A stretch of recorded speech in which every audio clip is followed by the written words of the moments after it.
السلام علیکم دوستو، امید ہے آپ سب لوگ خیریت سے ہوں گے۔ آج کی کہانی کراچی کے ایک پرانے مدرسے کی ہے، جہاں ایک استاد کے پاس ایک طالب علم آیا جو دن میں قرآن پڑھتا تھا، لیکن رات کو اس کی اصل حقیقت سامنے آتی تھی۔ جب استاد نے اس کا پیچھا کیا تو جو دیکھا وہ ناقابل یقین تھا۔ آئیے سنتے ہیں یہ خوفناک اور پراسرار کہانی۔ یہ تقریباً 10 سال پرانی بات ہے، جب کراچی کے علاقے کورنگی میں ایک چھوٹا سا مدرسہ ہوا کرتا تھا۔ اس مدرسے میں حافظ عبدالرؤف نام کے ایک نیک اور سادہ انسان بچوں کو قرآن پڑھاتے تھے۔ حافظ صاحب کی زندگی بہت سادہ تھی۔ وہ فجر کے بعد مسجد میں قرآن پڑھاتے، پھر سرکاری دفتر چلے جاتے اور شام کو دوبارہ مدرسے میں بچوں کو پڑھاتے۔ محلے کے لوگ ان کی بہت عزت کرتے تھے۔ ایک دن مغرب کی نماز کے بعد جب حافظ صاحب مدرسہ بند کر رہے تھے تو ایک 12-13 سال کا لڑکا دروازے پر کھڑا تھا۔ وہ خاموشی سے اندر آیا اور بولا، حافظ صاحب مجھے قرآن پڑھنا ہے۔ حافظ صاحب نے پوچھا، بیٹا تم کہاں رہتے ہو؟ لڑکے نے آہستہ سے کہا، میں یہاں قریب ہی رہتا ہوں۔ حافظ صاحب نے اس سے پوچھا، تمہارا نام کیا ہے؟ تو اس نے جواب دیا، میرا نام راشد ہے۔ حافظ صاحب نے اسے اگلے دن آنے کا کہا۔ اگلے دن وہ وقت پر آ گیا۔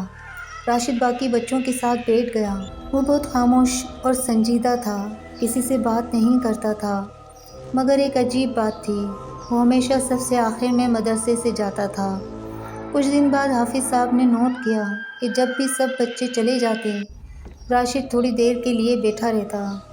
ایک دن حافظ صاحب نے پوچھ لیا، بیٹا تم دیر سے کیوں جاتے ہو؟ راشد نے کہا، مجھے رات میں باہر نکلنے سے ڈر لگتا ہے۔ حافظ صاحب کو اس پر ترس آ گیا۔ انہوں نے کہا، میں تمہیں گلی تک چھوڑ آیا کروں گا۔ راشد نے فوراً منع کر دیا، نہیں حافظ صاحب، آپ باہر نہ آئیں۔ یہ بات حافظ صاحب کو عجیب لگی۔ ایک رات انہوں نے فیصلہ کیا کہ دیکھتے ہیں راشد کہاں جاتا ہے۔ اس دن وہ چھپ کر بیٹھ گئے۔ جب سب بچے چلے گئے تو راشد اکیلا بیٹھا رہا۔ پھر آہستہ سے اٹھا اور مدرسے کے پچھلے دروازے کی طرف گیا۔ حافظ صاحب بھی خاموشی سے اس کے پیچھے چل پڑے۔ راشد گلی میں نکلا، پھر ایک خالی میدان کی طرف جانے لگا۔ رات کا وقت تھا، ہر طرف سناٹا تھا۔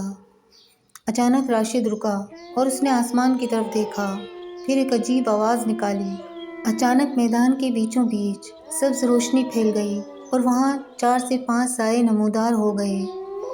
حافظ صاحب یہ منظر دیکھ کر کانپ گئے۔ وہ سائے راشد کے پاس آئے اور سب نے اس کے سامنے جھک کر سلام کیا۔ ان میں سے ایک نے کہا، ہم آپ کا انتظار کر رہے تھے۔ راشد نے کہا، مجھے قرآن مکمل کرنا ہے، پھر میں واپس آ جاؤں گا۔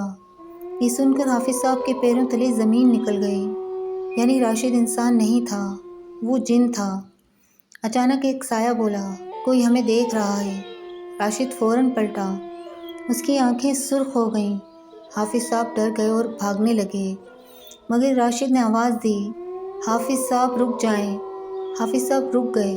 راشد ان کے سامنے آیا اور آہستہ سے بولا، ڈریں نہیں، میں آپ کو نقصان نہیں پہنچاؤں گا۔ میں جن ہوں اور میں قرآن سیکھنے آیا ہوں، کیونکہ ہمارے قبیلے میں علم کی اجازت نہیں۔ حافظ صاحب خاموش رہے۔ راشد نے کہا، بس میری ایک درخواست ہے، کسی کو نہ بتائیں۔ حافظ صاحب نے کہا، اگر تم قرآن سیکھنا چاہتے ہو تو میں تمہیں پڑھاؤں گا۔ راشد کی آنکھوں میں آنسو آ گئے۔ کچھ مہینوں بعد راشد نے قرآن مکمل کر لیا۔ آخری دن وہ حافظ صاحب کے پاس آیا اور بولا، آج میں جا رہا ہوں، ہمیشہ کے لیے۔ حافظ صاحب نے پوچھا، کب واپس آؤ گے؟ راشد مسکرایا اور بولا، جب اللہ عز و جل کی اجازت ہوگی، اور وہ چلا گیا۔ اس کے بعد وہ کبھی واپس نہیں آیا، مگر کہتے ہیں کبھی کبھی رات کو مدرسے میں قرآن پڑھنے کی آواز آج بھی سنائی دیتی ہے۔ دوستو، اگر آپ حافظ صاحب کی جگہ ہوتے تو کیا کرتے؟ کیا آپ ایک جن کو قرآن پڑھاتے؟ کمنٹ میں ضرور بتائیے گا، اور اگر آپ کو ایسی خوفناک اور پراسرار کہانیاں پسند ہیں تو چینل کو سبسکرائب کریں۔ اللہ حافظ۔